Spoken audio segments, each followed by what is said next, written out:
Oh, my goodness. Hello, everyone. This is Cassandra Williamson coming to you with the midday with me. Yeah, well, that's all you got. So anyway, I'm coming to you again from Pike County, Kentucky, which is where I'm located, is really close to the West Virginia border. The Tug River separates us. But over the weekend, you no doubt watched, or at least know about, the 203 of the U.S. Army, the celebration that took place in D.C. First, I want to say very clearly that it was actually pretty enjoyable to see the historical context of the U.S. Army and the things that they have been involved in. The first conflict, obviously, was the Revolutionary War, but it wasn't called U.S. the Continental Army. George Washington was the general of the Army. And so a lot of our nation, a lot of the stuff that occurred after that, after the Revolution, was the foundation was laid right there with Washington and also with the Army's 250th anniversary in 1775. I think it was 75. Yeah, 75. And so 250 years, congratulations to the Army. I know that it's well deserved. They've been through a lot of different campaigns. The period uniforms and the period equipment that was there, and the cavalry and all that kind of stuff that was there, it was actually pretty decent in that respect. But I'm going to tell you that otherwise it was pretty embarrassing too. But it could also be the fact that, well, we had our people who were low energy. Basically, they weren't enthusiastic about being there. Some were, obviously, and that's fine. But if you serve in the Army, or military, then you kind of turn off and on that enthusiasm, and it can be detected pretty easily. And when people were marching down Constitution Avenue, that's the thing that stood out to me, was that there was,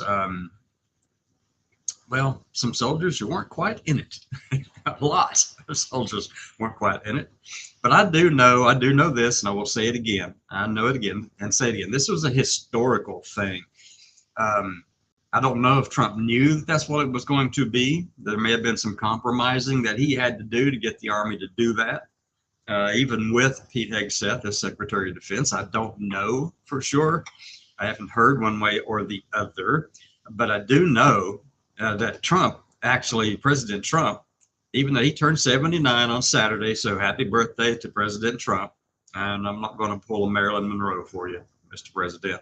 No, I'm not going to. Don't even ask. Not going to happen. So, yeah, 250 years. It was also 248th anniversary of the Flag Day, and the resolution was issued in the Second Continental Congress on June 14th of 1777. So, other than the squeaky Sherman and the period stuff was really good, in the sense of actually acknowledging what the Army has been involved in for 250 years. And that's great. That's perfectly fine. My only question is, are you going to do the same thing for the Navy on their next anniversary, and the Air Force, and, Merchant Marines, Coast Guard, Space Force, next celebration? Are they going to have those too, or is it just that you wanted the pomp and circumstance of the birthday for the Army at 250 years, even though it wasn't necessarily now, I'm very thankful that it did not look like something out of the Soviet Union, the old Soviet Union, when you see them marching down through there and goose stepping down the street and got the big phallic symbol missiles behind them and all of that kind of stuff, or North Korea doing the same kind of stuff. No, I'm actually glad. I'm glad that it didn't come across as looking like that. I'm pretty sure, based on Trump's ego and Trump's personality, that he wanted something like that, or what he wanted on that one. Because we have no business trying to replicate what North Korea and Russia did, or Russia, Soviet Union, the CCCP. All right, but I'm also, I appreciate what they did with the Army and all the history that was uncovered, different uniforms, period pieces, equipment, stuff like that. The thing that really stood out, you know what it was? that Sherman tank squeaking as it goes going up Constitution Avenue there. And also the thing that stood out even with that squeaking tank was that there were very few people in the bleachers over there. Over on Fox News, you know what you're hearing? They had 250,000 people there. Well, that's only after President Trump tried to edit the photos this morning, sometime last night or yesterday or something. So yeah, we know that he's been trying to do that, to edit it to make it look like there were 250,000 people there. There might have been 10,000. Might have been. Maybe. If you stretch it really far. There were far more people in Philadelphia for the No Kings protest. But a lot of you are trying to figure out now, I know what was the No Kings protest all about? And why do they use that term? Well, because Trump invited it on himself. That's why. Trump invited that title on himself by the way he lives and operates and thinks. I mean, you got the image that was on the front here. Let me see if I can, well, I'm not going to go dig around for it, but there's an image that I have of Trump inside one of his towers there in New York City, and it's all gold out and glittery and gold all over the place, gilded and gold everywhere in that thing. It is just gaudy. I know the idea is his thinking is to present an image of absolute total wealth and power. And then you got the golden toilet and the golden shower. And wait a minute. I don't know if the shower's golden, but the number one in Moscow probably was. but anyway, yeah, he does that kind of thing. And he turned the Oval Office into this display of gold and gilded stuff. I mean, it's just ostentatious and gaudy. It really is. It's fine that he's got all those things. It's fine that that's how he thinks of himself. But it plays right into this No Kings thing. And then one other thing actually plays into it as well. And that's this Qatari jet that belonged to the royal family that has all of the gold in it. I mean, it's set up for the royal family to fly around the world. Sure, they haven't used it in 5 or 6 years right now, but whenever they offered that plane to him, it was like they patted him on the back and said, here, we're going to give you something that only the royal family had. Yeah, it makes him feel good and important and like he's a king. That's why it was the No Kings protest. And they were all over the country, folks. It was everywhere, all across the country. I have not yet heard of any kind of violence associated with it. The No Kings protest, certainly not for the 250th anniversary in D.C., certainly not something from that. But I'm hoping that there's nothing out there that was done violently or with any kind of malice towards anyone else during all of these different protests around the country, the 2,000 plus protests around the country. So I'm hoping that's the case, that it was peaceful for the most part. And I know that LA is on fire in downtown in one of the blocks, maybe. I know that that's the case. I've got friends who lived in LA and they're aware of what's going on there. And they've told me that is true. So you can actually, I can trust my friends to tell me what's going on there, which is awesome. But, and there was some protesting taking place up in Seattle, I believe, and probably Portland, but those are the hot spots apparently. And people don't apparently listen to us say, don't do stupid crap and put a spotlight on all of us because you wanted to throw a rock or a brick. Come on, don't do stuff like that. Don't, just stop already. Can't have that. We ought to be having conversations about what's going on in the country. Absolutely should. We ought to be having dialogue and debate over those things.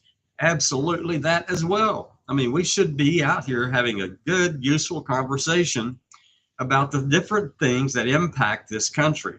Now, one topic that is really dear and dear to me, and that would be veterans and all of America, really, because since I went into the military for that reason. Protect and defend the Constitution of the United States from enemies, both foreign and domestic. And we've got a few domestic terrorists around here, that's for sure. Some of them are on the left, some of them are on the right. Neither have any kind of connection to being right or justifiable at all. We're seeing an awful lot of people on the right who have mainstreamed their thinking regarding white nationalism and Christian nationalism. That stuff has come out. I mean, we know these things are there. We've been watching it for a long time, and it has ratcheted up. It sure has. Minority populations are the ones that deal with the brunt of these kind of things. Okay, and it's a shame, really. This thing called human rights. It's not a pie to be divvied up between all the different groups of people or humanity in total. It's not a pie like that. It just simply is human rights across the board, flat. It's like flat land. Everybody has access to these human rights. Some are restricted from gaining some of that access, and many of the people who are opposed to it don't think other people are deserving of any of those human rights. And that's got to change, but I don't know how we can change it easily in this atmosphere. This atmosphere is rampantly anti-minority, specifically transgender people in America. And specifically under this administration, transgender people who had served on active duty and served honorably, and now they're getting a black mark on their DD-214 as a result of just being transgender, which is stupid, asinine, stupid, period. Can I say it any louder? That's what it is. It's just goofball crazy. These people are deserving of the fact that they can live as themselves, just like I do right here in Eastern Kentucky. I don't have any problems with people here in Eastern Kentucky. You know, I go around I got a mini skirt on today. I go around to me, and I was out door dashing. Okay, went out and did some door dashing today, and I had fun doing that. I get out and get in my little car, go out and just have fun. I go up in hollers I didn't even know existed around here, and I grew up here. But I was pretty much a nerd. I lived in the libraries, mostly. So that's where we are right now, is that we're having some conversations that, well, let me rephrase that. We are not having some conversations that we should be having, particularly regarding rights and respect for other beings and other human beings who do not necessarily look like you, think like you, believe like you. One of the biggest challenges of any organization out there, one of the biggest challenges any organization, any nonprofit out there, is that you become siloed. And you've got gatekeepers, and you've got people who are saying, we don't want that kind of thought in here. We're not going to let that kind of thought in here. And we don't want you in here because you aren't enough of something, or you're too much of something. Whatever it is, you got the gatekeepers in all of these little siloed organizations, and they have not allowed in any kind of ideological diversity. If those organizations want to survive the test of time, the key is inviting in other views, especially the ones who disagree with you completely. That's a hard thing to do. It takes a strong person to be able to invite in people who think differently from you, and then willfully and deliberately go out and seek those views. That's the challenge that all of these organizations, whether it's LGBT or transgender organizations, or even, I don't know, human rights commissions in cities. That's the challenge that they all face, is that they become insular, and the people who need to have their voices heard are shut out because of whatever reason. I'll give you an example. When you're creating a human relations council, okay, one of the things that's very important is that you bring in other voices. You bring them in, like a human relations council that has to do with, let's see, LGBT people working in a city. You bring them in and you say, hey, look, you get asked who do you want to bring in, put on this task force to create it.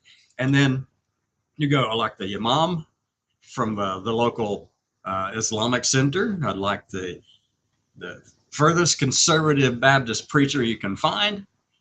And I'd like to get, members of the community engaged with this and LGBT people on there. And we want to make sure that every voice is heard, because then it becomes sustainable. It's something that lasts longer.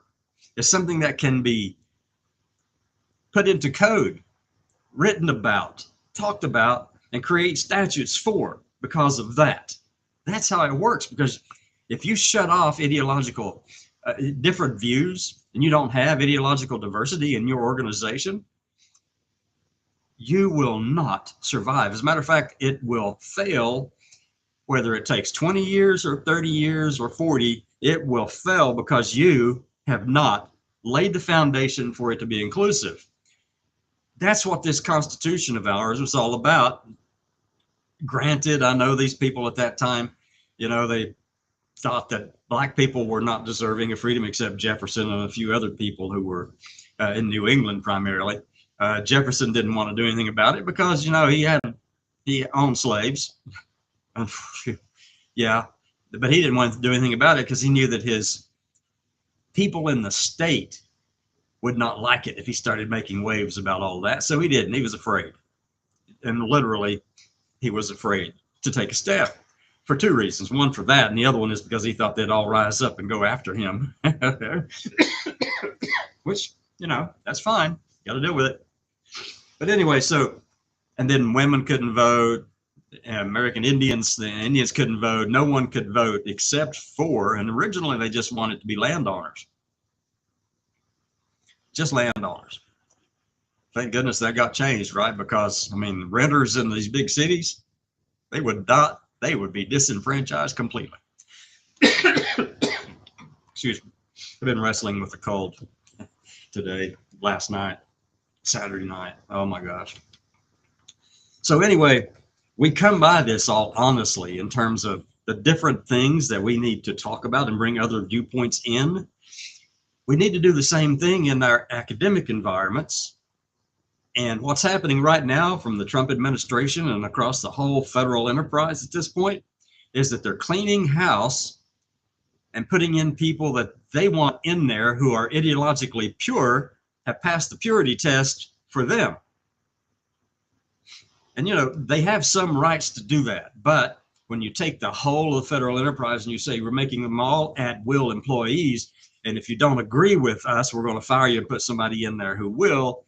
And not only that, it's Uncle Joe Bob's third cousin that takes over one of those places, like when what did Alexander Hamilton? Jeez, Andrew Jackson was president, stepped in and just, I'm putting my cousins here, my family there, these people over there, these people over there, and the economy collapsed